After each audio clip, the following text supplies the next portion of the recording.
William Morrow and HarperAudio present A Song of War, a novel of Troy, by Kate Quinn, Stephanie Thornton, Russell Whitfield, David Alexander Blixt, Libby Hawker, Vicky Alvear, and Simon Turney.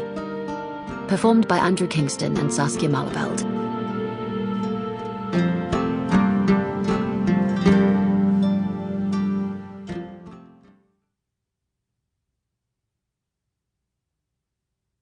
A note before we begin. Don't forget to download the accompanying enhancement PDF from your audiobook provider. It contains a character list from the book. Introduction. Glyn Eiliffe. The Trojan War is an early milestone on the winding path of Western culture. Hovering on the threshold between mythology and history, nobody can say for certain that it actually happened. It has inspired artists and writers of every kind for over 3,000 years, and will do so for thousands more. There's something about those ancient tales of action, intrigue, romance, and treachery that has gripped people from generation to generation, demanding to be told and retold in ever-changing formats for ever-changing audiences. Just as compelling are the characters that move through the stories. Achilles, the sulking Superman, Odysseus, the wily wanderer, and Helen, the wayward beauty whose looks inspired a war, to name just a few. But what's the draw? Why don't these tales dim and lessen, like so many others have done? For me, it's the accessibility of the Trojan War myths.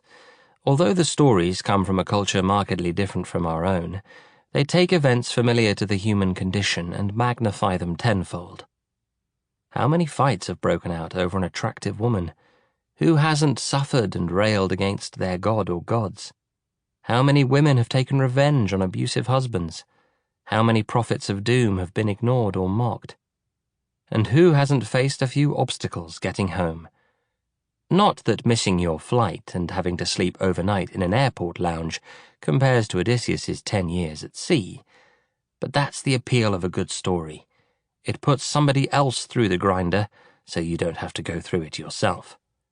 And the Trojan War was a big grinder.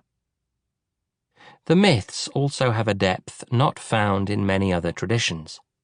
Each familiar story is built on lesser-known events, without which the main action would lack meaning. The characters appear and reappear throughout the different stories that form the whole, weaving a tapestry that makes them feel real. And there is a powerful spirituality that dominates everything. The immortal gods and their schemes form an immovable background, which the mortals must either accept or rage against and perish. This spirituality, the contrast between seen and unseen forces, the natural and the supernatural, has more meaning for modern audiences than we might think. Take the popular mythologies of our own age. Would the Star Wars universe be half as appealing without the Force? Or Harry Potter nearly as exciting without witchcraft and wizardry?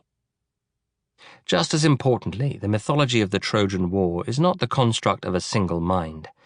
It's like a snowball rolling down a long but gentle slope, growing steadily larger as different eras add their own layers to the original and enrich it with new perspectives. A Song of War is the latest addition to that snowball, bringing something new and unique to an old narrative and helping us to see it through fresh eyes. It's the work of a group of very talented and quite different authors, following on previous collections, A Day of Fire, about the end of Pompeii, and A Year of Ravens, about Boudicca's rebellion, who have collaborated to produce a story in 7 parts.